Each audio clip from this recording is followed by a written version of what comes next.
Hey everyone, thanks so much for checking out the podcast. Today's a little different. We've got Somin Dingle. He is a local entrepreneur, and the first time I encountered Somin was on 5FM. It's a South African radio station, a national radio station, and the reason I was inspired to ask him to be on the podcast is because his segment on 5FM really inspired me to be a tech media person, and so it was really a pleasure to chat to him. I'm going to drop you in straight into the conversation, and this is Somin Dingle. Okay, well, before we get ahead of ourselves, let's, I don't know if you want to, let's just start, and you can tell people a little bit about yourself, who you are, and how you exist on the planet. Cool. So my name's Somin. I'm currently in Cape Town, where the weather is absolutely superb for the first time in 3 weeks. It's been horrible. I'm an entrepreneur, gamer, runner, and incredibly bad surfer. And that's me in a nutshell. Okay, cool. Well, there already there's some similarities and interest there because running, big into running. Okay, I'm not a huge gamer. When I was listening to your podcast, I realized you're way more into gaming than I am. And I grew up in Cape Town, so I still miss it. But yeah, so let's quickly. So when I reached out to you, I in my mind, my brain was locked into Somin Dingle 5FM. And I was just, when you responded, I was like, "Well, this is so cool, the famous guy from 5FM," because I just, those were the days where I really got to know you and got to know what you do. And then obviously reached out to you and have been updating myself on all the things that you do. But I haven't seen, have you seen anything about the retro gaming scene? A little bit, yeah. So, I grew up as a child of the 90s, I suppose. I was 9 years old when my dad brought his first computer home, which was an 8086, and got into DOS gaming. So my first exposure to gaming was as we all did. Those really old, almost ASCII art games like Hangman and yes. But that very soon became Space Quest, all of the Sierra games, Prince of Persia a little bit later. So, yeah, I mean, I was kind of a literal child in the 90s, and that was my exposure to gaming. And then I think I was about 12 years old when I got hold of a Nintendo Famicom. So that would be the South African equivalent or Japanese equivalent of the NES, the Nintendo Entertainment System. The original, of course, was the Famicom in Japan, and that was the version we got in South Africa, was the Japanese 8-bit Nintendo console. And that was my first console that I bought, and it just blew my mind. My first cartridge was Super Mario Brothers. I'm still obsessed. Mm-hmm. My second cartridge was Goonies. So I had saved for months, and I had just enough money to get a Famicom with Super Mario Brothers and Goonies. And for the longest time, I just had those two games. And I was the happiest kid in the world with my Nintendo, my 8-bit Nintendo, and these two games. And that was my introduction to console gaming. But I suppose I've always been a little bit of a PC gamer at heart, because that was where it all started. So yeah. Anyway, with retro gaming, because that's where I came from, I've got a nostalgia about those games, and so every now and then I'll load up DOSBox and play some old Sierra games. I recently played through Space Quest 1 and 2 again. Crazy. That's super OG. Okay.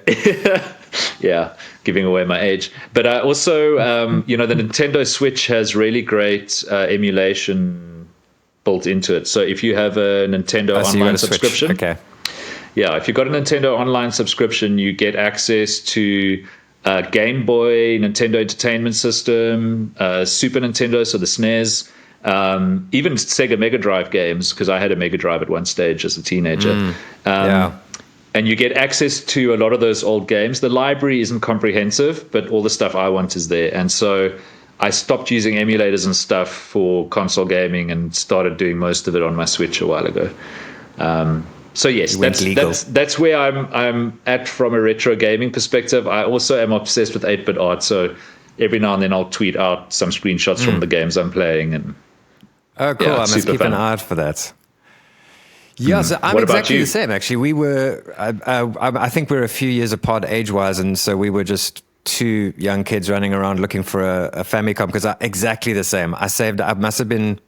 It wasn't a lot, like $200 or whatever for a Famicom. They weren't very expensive back then. It was a fortune. Cost. When would that have been? I feel like I was 12, so that would have been 1993, 4. Yeah, No, that sounds about earlier. right. Yeah, My perspective of time is definitely terrible, hundreds of so rands, but know. I can't remember. Inflation is a strange thing. Yeah. But the Famicom was amazing. I got into Darkwing Duck. So some of these games, like when you go back and you play them, they're just not as good as you remember. Like Prince of Persia is a great game, but then I put it on my emulator the other day, and I was like, this game is so weird. The mechanics are so odd. The way he like stops and then falls down a hole and then jumps and it's like so crazy. But it's the same with everything. There's a lot of music I used to listen to back then that was super cuck, actually. And you have this nostalgia about TV shows. Like, I don't know if you've tried to rewatch MacGyver. You probably remember MacGyver from when we were growing up. Like, I have this incredible nostalgia about these TV shows. And you're like, oh, it was amazing. And then you go and watch it and you're like, oh, wow, that definitely wasn't amazing. But, time and place and... Yeah. So what's truly incredible to me is when you come across something that really was amazing, like The Princess Bride. You're like, oh wow, no, this movie is objectively the coolest thing ever.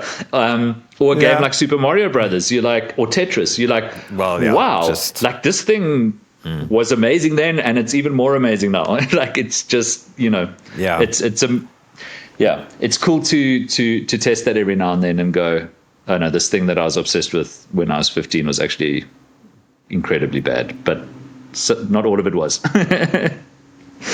So my channel, because I'm putting this on YouTube, is all about these little things. So I don't know if you've seen these. They're these little emulator consoles coming out of China.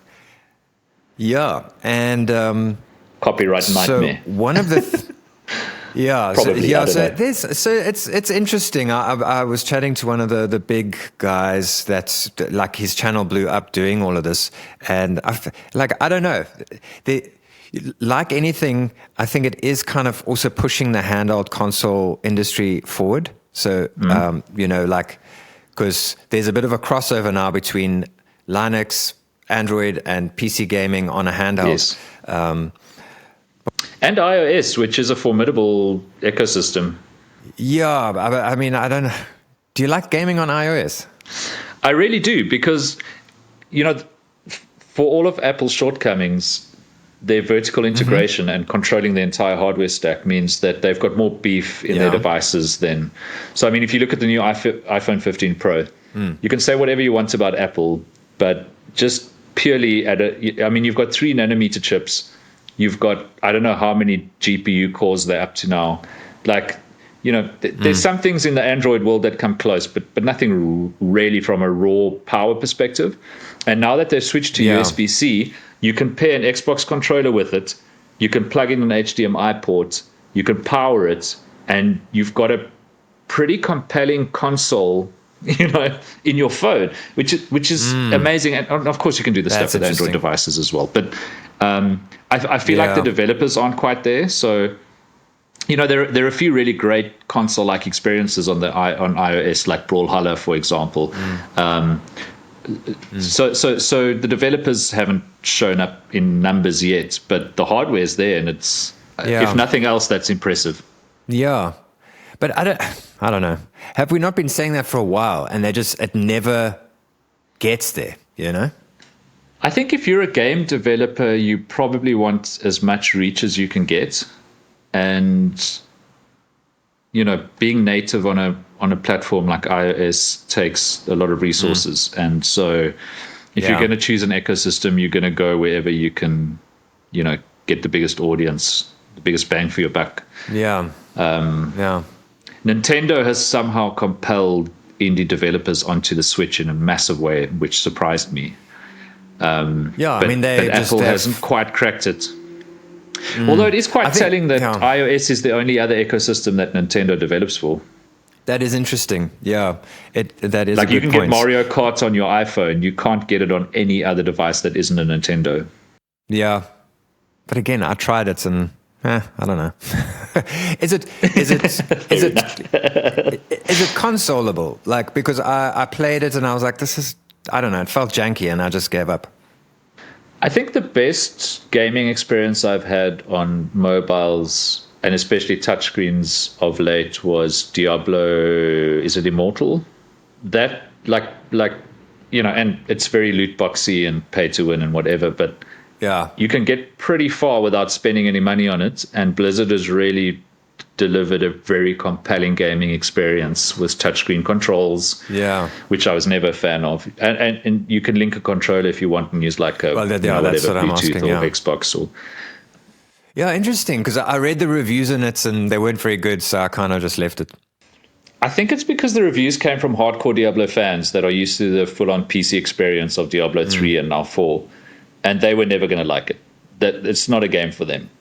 Yeah. So, and they're obviously going to be the most vocal critics of anything Blizzard does on mobile. But if you just look at it objectively, I was expecting to hate it and was pleasantly surprised. It's an amazing game. I mean, I hate the loot boxy stuff and, Yeah.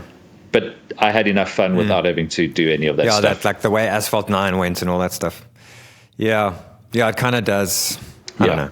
But I've never been a hardcore gamer. So for me, this whole like retro scene really appeals to me because, I don't know, like, Super Mario, you pick it up, play for, I don't know, I think my maximum playtime is like half an hour. And then save states and I move on, So, the retro games are good for me. Well, games weren't designed to be a casino in your pocket back then, and they are now, Yeah. Like gaming experiences, especially on mobile now, are designed to just suck as much money out of you for skins and weapons, and I hate that. Gamers are also a strange bunch at the moment. They love, for some reason, these big AAA series studios that just take as much of their money as possible. They hate open source projects and NFTs that are trying to liberate them from that reality for some reason that has to do with the planet, I think, even though Ethereum is now proof of stake and uses almost no electricity, but whatever. Like, I find it very hard to gel with modern gaming culture. And a lot of Suri's just chimed in there. Shut up, Suri. God. You put your phone on Do Not Disturb, but Suri doesn't pay attention. Sorry about that. But anyway, I mean, back to my original point. I think there's just that pure joy of retro gaming where there's nothing to buy. They're not trying to upsell you on anything. There isn't an experience to unlock. There's no downloadable content. You can pause at any time and walk away. It's not trying to hold your attention. And, the most competitive thing in Mario, the original Super Mario, is just to see how many points you can get, kind of, but you don't even really care about that. You just want to see how far you can get on your original 3 lives. And it's just the pure joy of playing a game without, being asked for a coin or whatever else. Yeah. So you're still a Mario fan? Yeah. I mean, I think it's because it's where I was in, I was 12 going on 13 when I discovered Super Mario Brothers. So very formative time, lots of memories from back then, very concrete memories, that start forming at that age that you don't have before then, really. Yes. So it'll always be, it's nostalgia. It's also one of the silliest things human beings have ever made. Like, it's a Japanese game studio that made a game about an Italian plumber who gets hunted by mushrooms. So much cultural appropriation. Yeah, I think about that. Yeah. It's bizarre. But yeah, I've been planning to get a Mario tattoo for many years. I think it's actually time to do it. Because it's time, man. It's time. Yeah, it was just the pure joy of it, and the art, which was amazing. I love the whole story of Nintendo as well, that it's a company that was formed in the 19th century to make Hanafuda playing cards in Japan, and how the company evolved over the years. Yes, playing cards, yeah. And how its culture evolved, and then it eventually became famous for a game about an Italian plumber. I mean, yeah. We could get very philosophical about humanity and use Mario as what's the word I'm looking for? Yeah, whatever. I could talk about Super Mario all day and about Nintendo, but yeah, it's I'll always love Mario, and also what you were saying earlier. It's one of the few games from that era that still is great. Like I pick up the original Super Mario Brothers today. It's still fantastic. And myself and my girlfriend will do this every now and then. We'll just dive into Super Mario Brothers, and it's like, this game's amazing. Let's see how far we can get. Oh, like there's an extra life here that we didn't know about, and it's still fun. It's still amazing. Well, I think that therein lies the secret with Mario, because there are so many hidden layers. So no matter how many times you play it, you always find something new, which is really amazing. But my experience of Mario was, so I was just locked into the NES version of Super Mario, like the original old OG Super Mario #1, I don't even think I played Super Mario 3 that much. And so now getting into retro gaming, I'm busy playing through the 3DS version, and my mind's just blown. It's amazing how they evolved this game. It's just incredible. The graphics, his movements, everything's just so, like the way the music plays and all the characters go, when the music goes da da da da da, and all the characters on the screen like dance with you. It's those little touches. I don't know. I just love it. And also things they did like Paper Mario. I don't know if you ever played Paper Mario, but I tried it out because someone on my YouTube channel recommended it, and I gave it a go. Like Nintendo just does things that nobody else would think of. It's like these bizarre ideas that just somehow work, and just crazy things. Yeah. So is Mario also that game for you? Like if you think back to your intro to gaming. Yes, totally. It just takes me back. Yeah. No matter how many times I play it, I just get the feels, Yeah, definitely. That and Space Quest. You talked about like formative memories. It's almost like core memories that I built around specific. I mentioned in another episode is Darkwing Duck. Someone gave me the Darkwing Duck cartridge for my birthday or whatever, and I played it like so many times through. Not such a difficult game, but every single time I pick it up, it takes me right back to my parents' lounge, sitting there, supposed to be doing homework. And then, the 15 minutes before my mom gets home, pack it away, make sure she doesn't realize that and then put all my books out. It's just such good memories. Yeah. I think the other big memory I have from that era was the Teenage Mutant Ninja Turtles game, the first one. It was the first proper 4-player experience I ever had. So you could have, 4 mates if you had enough remotes. Yes. And it was based on the arcade game. Didn't it come on the Genesis, the Sega? Yeah. So there was a NES version. Yes. Of the original Teenage Mutant Ninja Turtles, if I'm remembering correctly. But yeah, just a fantastic game. And then text-based adventures. Absolutely love text-based adventures as well. Text-based adventures. So a little bit beyond MUD, so not pure text. I can't get into that. Like the Space Quests and the Police Quests and the Indiana Joneses and the Look Room. Yeah. Walk over here and try and find the right command to put in. I'm not sure what it was about those games. Maybe it's just because I was really young and it was the first thing that I, Leisure Suit Larry and Search for the King and they were frustrating as hell. You at some point you needed a cheat book or you needed to find a friend who had done this. This was before the internet, so you couldn't Google it. Before Google. Yeah. And you were just on your own, So I got Space Quest from a friend of mine, but he only had the first disc, so it was on 2 discs.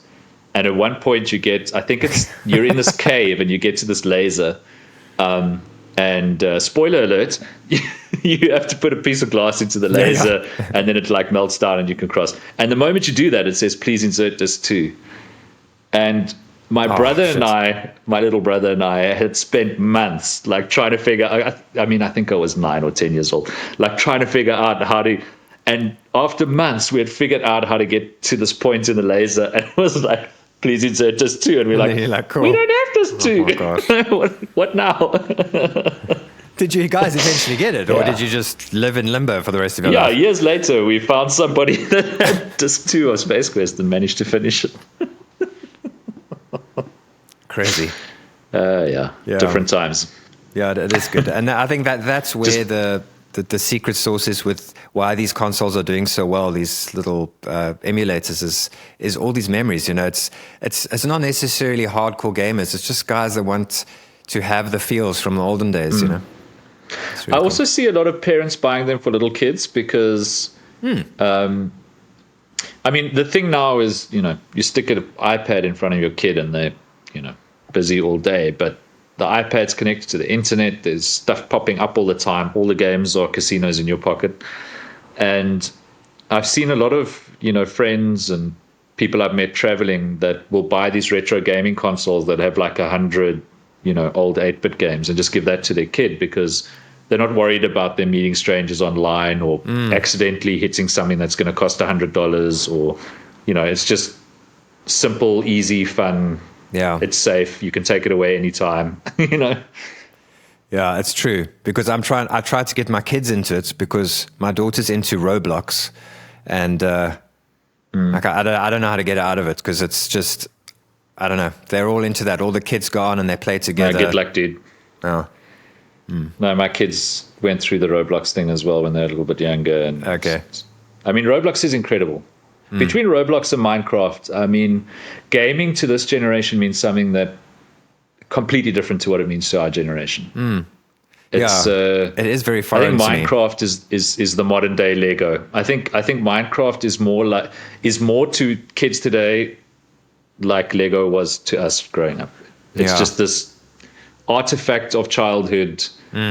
There's no point to it. You just build whatever you want, and it's, you know. Yeah. Amazing, but I don't fully get it. No, me either. It's like foreign. Yeah. Maybe we should switch gears and talk a little bit. Like, I mean, you've done so many things. You know, like I say, I was excited to have the guy that I heard on 5FM years ago, and then realize, you know, you've done so many things. So let's do like a bit of like an arch of what you've been into, and then kind of, you know, get into it. Okay. I mean, I suppose 5FM was something I did on the side for 10 years. Apparently, it was the longest running non-tech feature on the radio station on 5FM. Sorry, non-music feature. Yeah, I don't know. Yeah.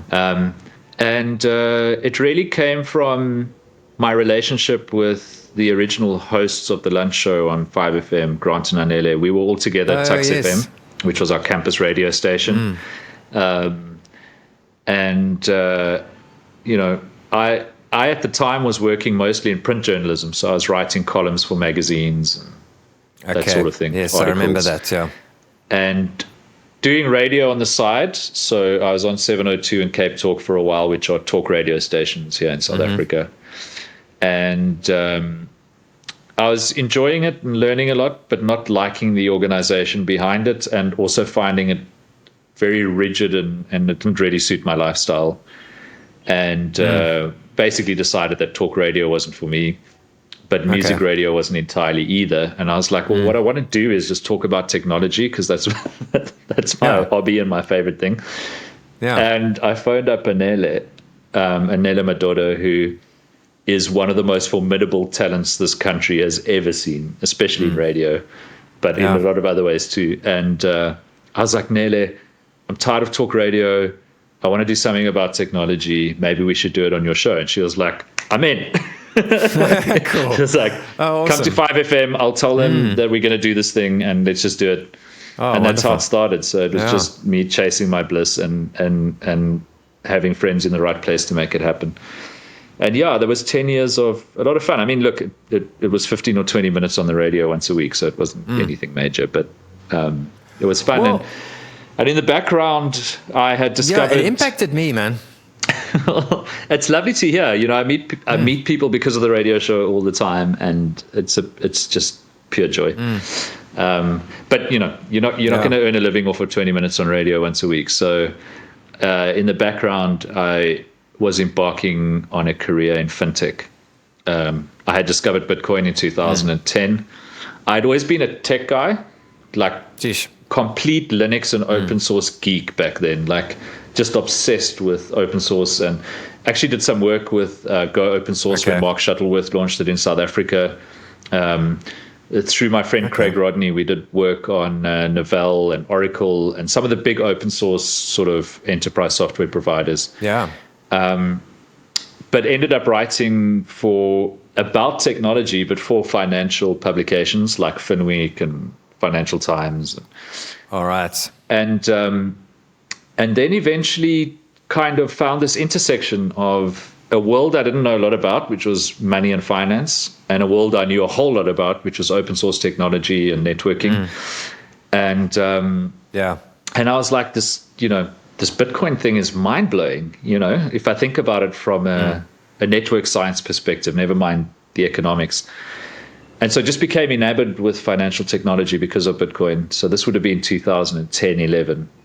And had a very kind of chaotic following my nose career through developing fintech and working on projects like Luno, what was BitX back then when I was part of it. Learning. I mean, I understood technology, or I had a pretty good understanding of technology, knew nothing about the world of finance and economics and stuff. Had to learn that and piece them together. And and that's turned into my career. So radio has always been a passion, but unfortunately not the headline. Like I say, it definitely influenced me, because I've always had, I have a very different trajectory in my life, but always had a passion for this. And so I'm very excited that it's slowly but surely taking off. And one of the things was, like your little segment on 5FM impacted me, I must say. Like I really was, I think it was excitement to see a South African who was so into tech and knew so much about tech, because up until that point, I'd only seen people from overseas that were as passionate and as informed, Yeah, I have to shout out Leo Laporte, because he was a big part of my journey in tech broadcasting. I discovered This Week in Tech in 2000 and when did it launch? 4 or 5, I think. Podcasting was a new idea then. And I just immediately loved it because I was missing live radio and I hadn't done it for a while. This was before 5FM and stuff. And this idea of, it's such an amazing thing that anybody can make content and you don't need permission. You can just put it online and, maybe 2 people will watch it, or maybe 100 or 1,000 but I discovered Leo in those early days of podcasting. And, he had this incredible career on tech TV in the States. He's this larger-than-life personality. And he was living my dream, which was just, talking about technology all day at scale. And I actually reached out to him. Well, it was actually through his producer, Dane Golden, at the time. And Leo is just this incredibly, what's the word I'm looking for? Like he's just so giving, and he answered my messages on Twitter. I DM'd him, and eventually I ended up on his podcast on This Week in Tech. It was Super Bowl Sunday, and nobody else was available, so that was the only reason he let me on, I think. But I ended up doing whatever, man. I ended up doing a few broadcasts on his network. And I was lucky enough at the time that because I was writing about technology and reporting on technology companies would send me to junkets and conferences. So they'd pay for me to go to the Consumer Electronics Show in Las Vegas and conferences in San Francisco. And so I actually got to meet Leo in person and have dinner with him and his team. And met Tom Merritt through him, who now does DTNS, Daily Tech News Show. I hope I got that right. And Tom has also just been so incredibly supportive, and so really Leo and Tom gave me that leg up to go, okay, I love what I'm doing in the podcasting world with these guys, but I think there's something I could do on local radio in South Africa that'll scratch my live FM radio itch as well, and launch my radio show. Which, to be honest, is similar to what I think Leo still has his live radio show with the tech guy. which is a call-in show where people phone in with technology questions. His is a far more elaborate version because it's a full-on radio show. It's not just 20 minutes in somebody else's show like mine was. Yeah. But so, he really was a big inspiration for that and a big reason that I was able to do it. And I think that the lesson was that that whatever it is you want to do, the support is there. And it's amazing how willing people are to help if you just reach out, if you just ask. I never in a million years thought Leo would ever get back to me, but he did, and I ended up on his show. But I had to ask, I just had to put myself out there, and exactly. And when you ask the world a question, it's going to give you an answer. You might not like the answer, but you'll get one. And if you never ask, you'll never know, which is sad. Yeah, for sure. I mean, this thing that I'm doing now is very similar. I mean, yourself and the previous guy I had on the show, he's the biggest guy in the emulation retro handheld space. And he was like, yeah, cool, let's do it, man. And I'm like, 10,000 subscribers. He's like 320,000 subscribers. And he was like, cool, let's do this thing. Yeah, so yeah, like you're totally right. So I wanted to jump into the crypto thing. Like, I say I want to jump into the crypto thing. I have zero clue. Like crypto came along and I was like, I don't understand. Like I'm into tech, but I'm also creative, and I don't know, numbers, very bad with numbers. Did well at maths at school, but I don't know. Like my wife does the numbers. So I was curious when you said it's you're working on certain crypto things, and the one thing you spoke about was a stable currency specifically in Africa. Could you maybe explain that a bit? Yeah. So it's been interesting being in crypto over the last 12 years, give or take, in that we go through these waves where, as with any new technology, it goes through hype cycles, but it goes through periods like it is right now where people think it's dead and it's over and nobody's doing anything with it. Yeah. And that couldn't be further from the truth. Like crypto is starting to really make inroads from a regulatory perspective. Big institutions like Visa and MasterCard are adopting it. There's very big news on the way over the next 2 years. And so crypto is anything but dead. It's just manifesting in a way that nobody expected. Similarly to what Linux did. We all thought Linux was going to win when I was obsessed with it in the early days. We didn't think it was going to become the dominant mobile operating system in the form of Android because we didn't have smartphones, And so crypto is taking on a life of its own. And the primary use case that's emerging for crypto is stablecoins. And so stablecoins are crypto assets like Bitcoin or Ethereum, which most people will have heard of, except that they're pegged to the price of a real world currency. So the biggest stablecoin in the world is called Tether. Its ticker is USDT, and it's pegged to the price of the dollar. So one Tether token is always worth $1 if it's doing its job properly.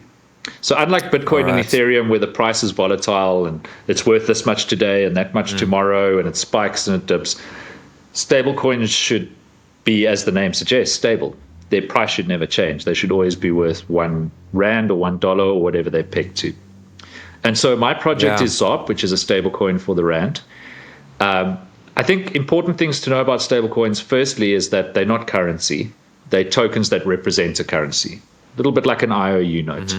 If I give you a 10 Rand note or an IOU for 10 Rand, that thing itself isn't really money because it wasn't issued by a central bank, but you can go and get 10 Rand for it. So it represents that value. Yes. And so stablecoins represent the value of real world currencies, or fiat currencies, as we call them, on the blockchain or in these networks.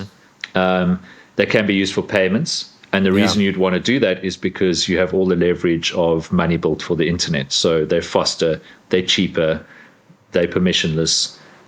You don't need a bank account to use them. You just need a wallet, which can be an app. All right. And so that's really the biggest use case for crypto assets at the moment.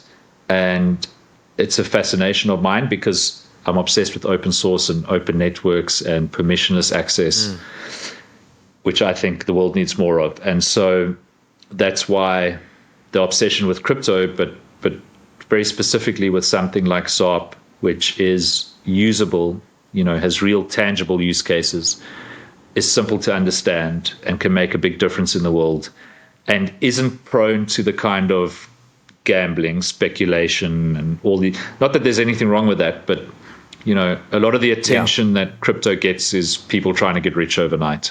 Stable coins are not about that. Stable coins are about living your life and paying for things and earning a salary and all the all the very real needs that we have, where our traditional currencies did a fine job and continue to do a fine job and aren't going to go anywhere, but now can have superpowers with this new technology that makes them faster, cheaper, more accessible, fairer, all that good stuff. Yeah. Okay, that's interesting. Yeah, and I mean, I suppose in Africa, that takes on a whole different meaning in terms of, people crossing borders and just the access to money. Yeah, so there are a few things to think about. Firstly, one has to be very careful because Africa is not a country. It's it's many countries and it's 1.2 billion people, and it's very easy to kind of generalize, and there are some commonalities. But if you look at a country like Kenya versus South Africa versus Namibia versus Nigeria, these are all extremely different places, wildly different economies, different languages, different cultures, different religions. And that's interesting. But I think if one looks at emerging markets more broadly, whether in Africa or South America or elsewhere, there's some commonalities. The one thing you have is a large kind of migrant workforce. So in our example, people from places like Zimbabwe coming to South Africa because they perceive greater economic opportunity here and sending money back home. Yeah.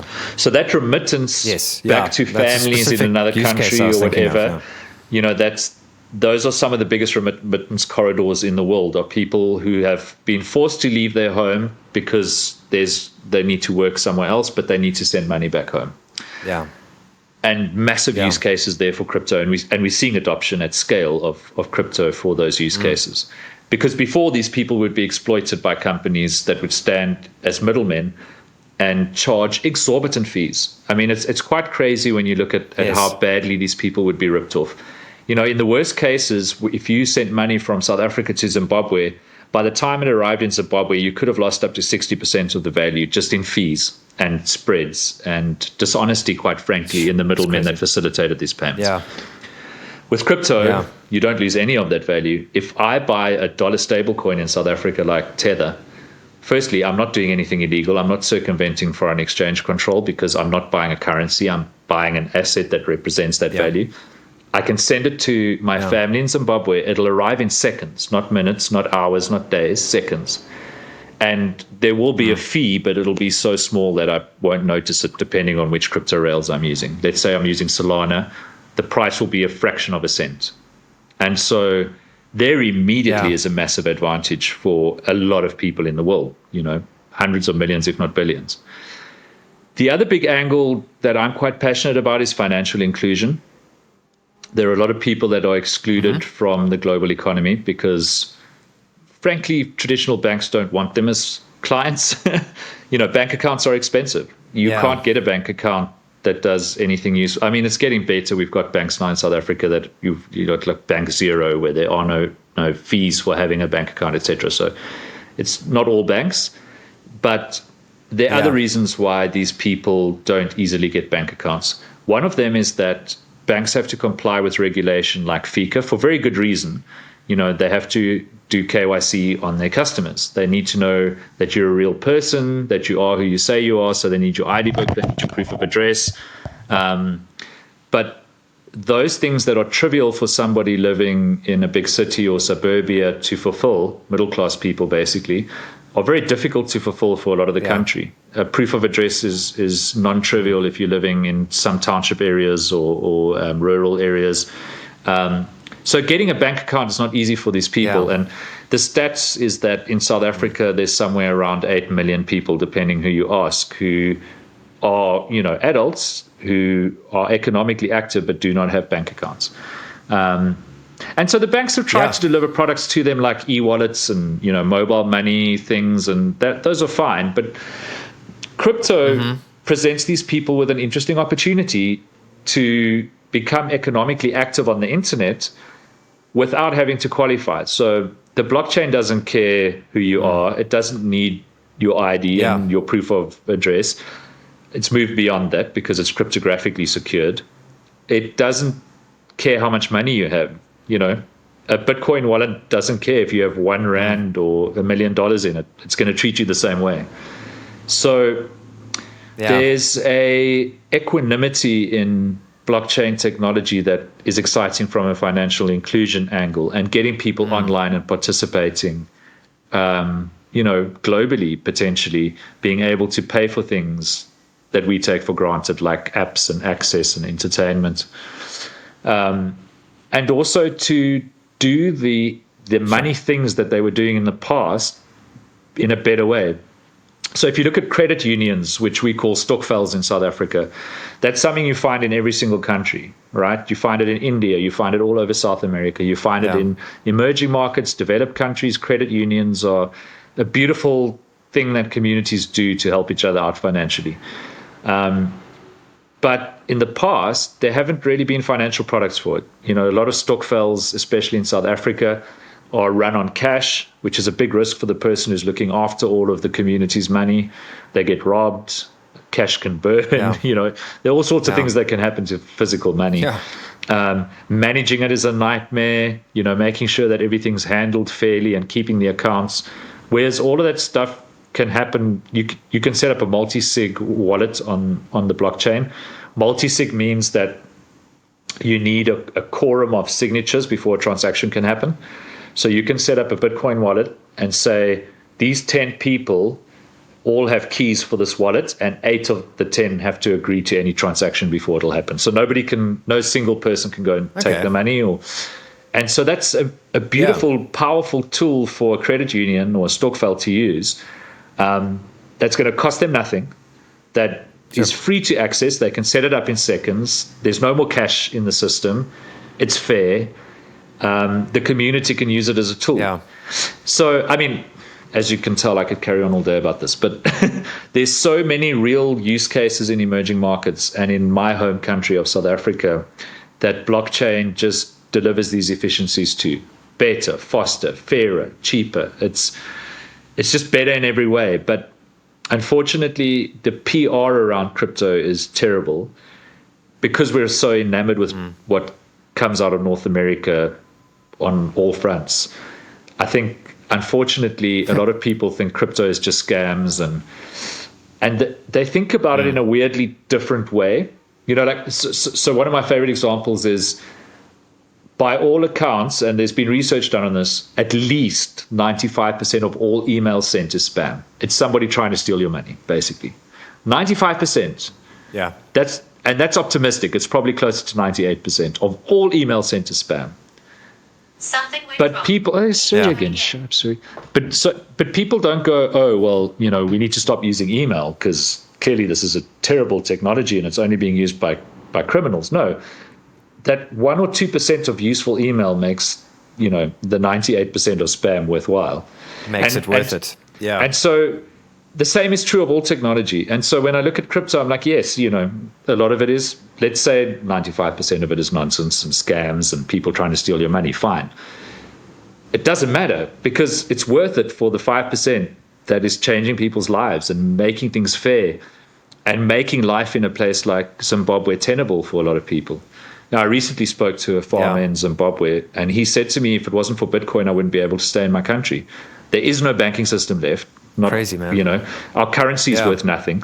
Everybody's using dollars, but you kind of have to work with it in cash, which is impossible, especially if you're running a farm or an organization of any meaningful size. He's like, so Bitcoin's my bank now. Yeah. It's how I pay for my tractors. It's how I store my wealth. It's how I get paid for some of my produce. Yeah. So I'm like, I look at all these people who think Bitcoin's a flash in the pan and it's going away, and I'm like, wipe the crap from your eyes and just look at what's happening in the real world. Like, this is changing lives, and there's a very wholesome thing that's happening here. And if you just move beyond the bad PR and the FUD and the nonsense that's been spread, quite frankly, about wasting electricity and gamers' misunderstanding of NFTs, like, there's so much good stuff happening here.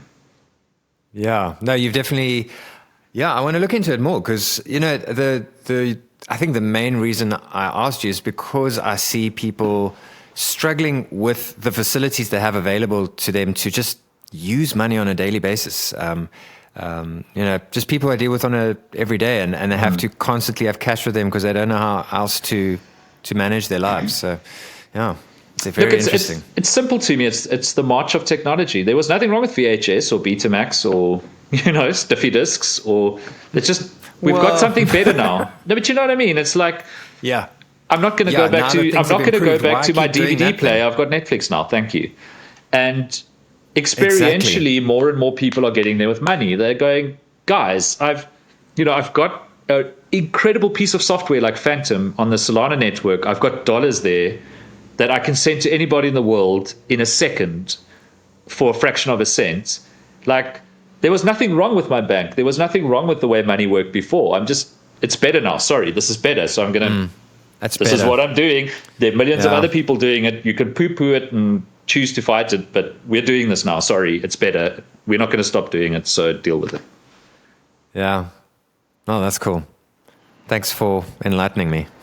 Hey, you're going to find, for every one of me, you're going to find 100 critics of crypto, so brace yourself. Yeah, well, but it's great. I'm sure we'll get some comments, but it's just great. We need positive people to get these things out there. Yeah, I think that's part of my point is I find cynicism extremely intellectually lazy because it's so easy. We live in a universe of entropy. Everything is spiraling towards itself. Agree, and so you can sit back and go, well, that doesn't work and that's shit. Yes, the world's full of problems. Well done. Here's your gold star. But the people who make things better, who fight entropy, who, make this a livable place, who give you lights to turn on and toilets that flush, are the optimists. And it's hard being an optimist because everything is, breaking or broken. And so those are my people. Like cynics are just intellectually lazy, like whatever. Yes, it's important to identify problems. Well done. But it's not difficult. Yeah. It's mostly our age group. I tell you, if I Google something remotely cynical or I end up, my YouTube's just flooded with conspiracy and bullshit. And then I just have, I don't know, I'll go watch something more interesting. Yeah. It's like fix Flat my earthers algorithm. and Trump fans. That's crazy. And like anti-vaxxers and... Yeah, people around 40 years old. Like, I don't know what happened to us, but yeah. It actually blows my mind because it is an age thing to some degree. And, there's an example I'm thinking of, and obviously I won't mention their name on Twitter, who was very progressive in his 20s and, was fighting the power and change the world. And he posted this long rant about NFTs and gaming and blah, blah, blah. And I'm like, basically all I'm hearing you say is you're old and you don't understand the world, just like your parents didn't understand what the kids were doing and you got frustrated with them. And now, congratulations, you become your parents, you become an old, cynical naysayer. Well done. Like, that's all I've learned from this thread. Yeah.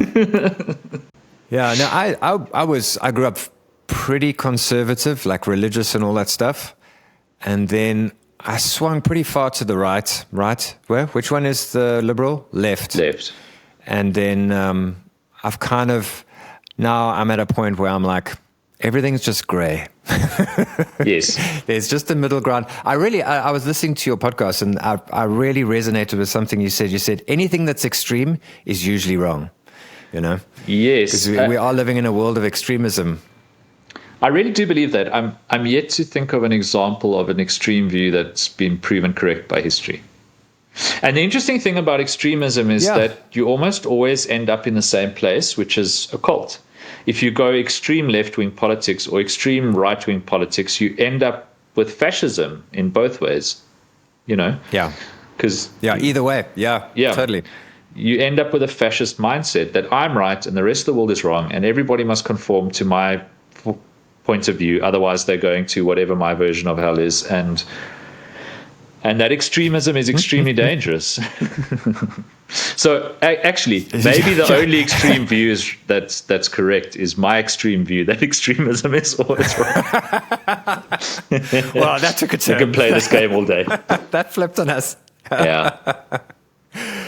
Yeah, it's interesting. No, you're preaching to the choir, because I ended up in almost a cult environment, and it was just extreme views, extreme everything, and now I'm just in a world of not confusion, a world of just find the middle ground, Yeah. And I think one has to be careful when you find yourself in an environment where there are unfalsifiable hypotheses, and you just have to trust someone. And that's usually when you know you're on the wrong path. Is trust me, you don't understand the world. I do. I know something absolute that I can't prove to you, but you just have to believe me that it's true because I say so. And that's usually when you're in for disaster or heading towards it. Yeah, I've been there. Unless it's that Super Mario Brothers is the greatest console game ever made, because then they're just right. Yeah. That's the next episode. We'll just talk about Super Mario and like the finer details of the graphics and the hidden worlds and all that stuff. Yes, I really appreciate you coming on. It's been a blast, and you can tell your friend Sam that you guys need to keep going with the podcast, because you have one like a solid viewer, listener. I thoroughly enjoyed it. Thank you. Yeah, Sam and I are the most disorganized podcasters in history, but we have been doing a very poor job of our podcast for 10 years, and that's something, I suppose. I think there've been more the years than episodes we've put out, but whatever. I think you guys are hilarious. I really enjoy it. Thank you. It's, like I was saying to you before we started recording, Take Back the Days is my excuse to hang out with Sam online. She moved to London a while ago, and I'm still spending most of my time in Cape Town. And I miss the living hell out of her. And so the podcast was like, a way for us to go, okay, we have to hang out online. Because I think it was interesting during the pandemic, as a complete digression, how we did these things. Like I would FaceTime my friend Robin in Berlin, and we'd have dinner together. So she'd be having dinner in Berlin and I'd be in Cape Town, and we'd hang out online. Or, I spent more time calling my parents and my siblings, and it's like, and then the pandemic ended and we stopped doing that stuff. But I'm like, why? Robin still lives in Berlin. My parents still live in another city. Like, why don't we do that stuff all the time? Sam and I made a real effort to hang out online and play games. We were playing Don't Starve, I think, which is great. Don't Starve together. Okay, cool. And like making an effort to kind of call each other and do our podcast. And then the pandemic ended and we all just stepped back in. And so I guess my point is, like, you get stuck in your daily life, and you kind of have this myopic view of whatever's in front of you at the moment, and whoever else is around isn't around. And so starting the podcast, I think, was a way for me and Sam to kind of disrupt that pattern and go, no, we're going to hang out now, and then proceeded to do a very poor job of keeping any sort of schedule around that, but whatever. Well, I listened to 2 episodes and you guys seem to divulge into socialism very quickly. It was quite funny. Yeah, I think we'd probably both just watched Triangle of Sadness, so it was topical. Okay, cool. No, I don't know. It spoke to me. It was good. Good. Cool, well, I'm glad we've got at least one listener. Yeah. No, I'm into it. You and my mom, actually, too. Yeah, I appreciate your info on crypto. Oh, cool. Yeah. No, it's hilarious. I honestly think if you guys could bring on guests and talk shit, it would do well. Yeah. I mean, I don't know what your listenership's like, but... Neither do I. I'm sure there's stats somewhere I could look up. Like I said, it's just a pure joy to hang out with Sam and chat. And, she's just such an incredible human being and has such an amazing career. And, she just put out her first novel, The Girls of Little Hope. I saw that. It's just such an amazing book. And her nonfiction, her first book, How to Manage Your Money Like a Effing Grown Up, is just a perennial bestseller. And, it's just, she's one of those people that everything she does, she just puts her whole heart and soul into, and you can see it and feel it. And because she's just so much better at everything than I am, I just like hanging out with her and hoping some of it rubs off. That's the way you do it, man. Yeah, hang out with people that are better than you. Yeah, exactly. Thanks, Simon. I'll put the links, because we didn't even talk about it. The links to your books. I'll put the Amazon links in the show notes and in the description on YouTube. Yeah, please don't stress about it. Well, you've got a pretty comprehensive book about crypto. So I mean, you went deep into that. So I'll put the book there. Yeah. So there were two. The first book I did was In Math We Trust, which I was approached by Tracy McDonald, an amazing publisher in South Africa. And I'm so glad she did, because writing that book was a real journey. And then the second book I did with my friend Stephen Sidley, we co-wrote a book called Beyond Bitcoin about decentralized finance and sort of all the other stuff that's happened since. And so both available on Amazon as ebooks. Beyond Bitcoin's available in print all over the world, I think. It's also available in Korean and Arabic and a few other languages. Cool. Yeah, so I guess those are my thoughts on crypto in print form. But because it's such a fast-moving field and industry, you kind of write a book, and by the time it goes to print, it's already outdated. But I think especially in Maths We Trust, managed to capture my view on the world of money.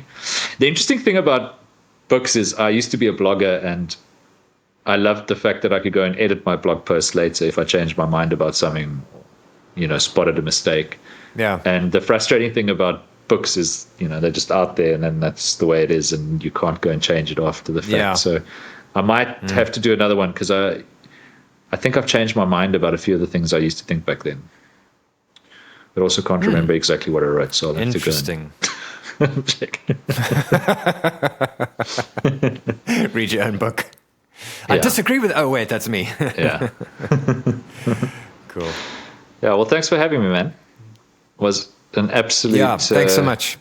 Pleasure talking about retro games on a podcast, which I don't think I've ever had the pleasure of doing before. Cool. Yeah, it's a whole world, man. But I mean, you say you playing retro games on your Switch, so I don't think you'd have any interest in getting one of these. I'm busy. A client asked me today to set one up for him, so I'm going to order one from China and set it all up for him. Which one would you recommend getting? Either Linux or Android. The Retroid Pocket 3 Plus is my favorite right now. Okay. What do they go for? That one it's $150. Okay. But the shipping is ridiculous. Right. It's like $60 shipping. So there's no local distributor for them. But it gets to you in like 5 days. Right. To South Africa. Okay. And then when you say running Linux, or so does the device come clean and you kind of have to install your own operating system, or? No. So that's why this little YouTube world is growing, because there's so many little options, and some of it isn't working so well, some of it is working. I mean, in the olden days, they just arrived to you broken. You'd have to just fix it. But now, like this one that just arrived, whoops. And what's running under the hood? Is it like Raspberry Pi kind of hardware, or? It's a T618 chip. I think it's made by MediaTek. Not sure. So it's an ARM, I think. But it's an Android. It's an ARM. It's an ARM-based chip. Yeah. Okay. And it comes with a pretty decent Android build. But the Android ones are a bit of a mission. Like this friend of mine, a client of mine, said to me, like, you should just start a business setting these up for people, which I don't know about that, but it is a bit of a mission.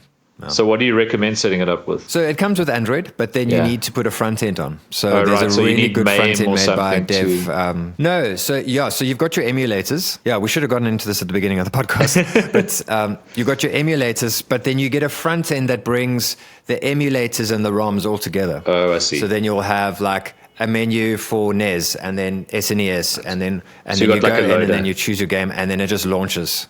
Got it. Yeah, but connecting all that stuff can be tricky. Okay. So if you're not a super techie guy, but there's plenty of tutorials out there. And then obviously getting hold of the ROMs is a whole different world. Yeah. So, I mean, I saw one YouTuber actually made a video of where to get your ROMs, which, I don't know, if his channel blows up, Nintendo will shut him down. But well, I suspect, I don't know this, but there's obviously a lot of abandonware ROMs where it's perfectly legal to distribute them. Or am I wrong about that? Yes, there are. I don't know huge amounts of the legal stuff, but I know that some of the ROMs aren't available on Switch or whatever because of licensing issues. Like, for instance, Nintendo would license a game. Oh, no, you're not going to get any Nintendo games freely distributable, I'm sure. I mean, you'll find them on pirate sites, but not legally is what I'm... Yes. So, for instance, these guys, Anbernic, they ship them with games on them, which is, I don't know. It's shipping out of China, so maybe that's how they get around it. But they very carefully don't ship it with any like Super Mario or any of those games because I think they'd get they'd get the crap suit out of them. Yeah. So that's why I like the Retroid Pocket 3 Plus because it ships with no games and you just have to set it up yourself. Okay. It's a bit more ethical.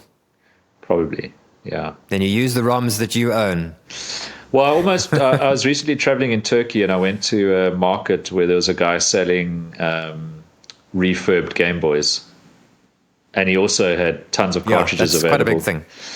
So I almost did that because, that console was just such a thing when I was a kid. I couldn't afford one and I wanted one for so long. The original DMG. Yeah. Actually, I think the Game Boy, was it called the Game Boy Pocket or the Game Boy Mini? That was the one. The Pocket. Yeah, the battery life was great and you could use all your original Game Boy cartridges, obviously. I had a GBA as well, which was amazing. They improved on a few things. Yeah, but I mean, obviously, the most ethical way to do this is go and get hold of the original consoles, I suppose. But those can be gold. Original hardware. Yeah, And getting hold of the cartridges is also difficult. Yeah. I'm always shopping on Facebook Marketplace, but it's getting few and far between these days. I mean, it's there, but a lot of it has become controlled by like guys that have started a shop and they're selling them, but they're reselling them. Right. So that bumps the price up. And now, because the demand has gotten higher or the supply has gotten lower, the prices are going up. So anyway, I think emulation will end up just kind of taking over. Makes sense. Yeah, I'll send you a link. I'll send you. Please do. The Retroid Pocket 3 Plus. Nice. Cool, man. Thanks so much, Simon. I really appreciate it. To anyone watching, just click on the links below, check out his books and all the things, and we'll see you in the next one. Thanks, dude. That was an incredible amount of fun. Cool.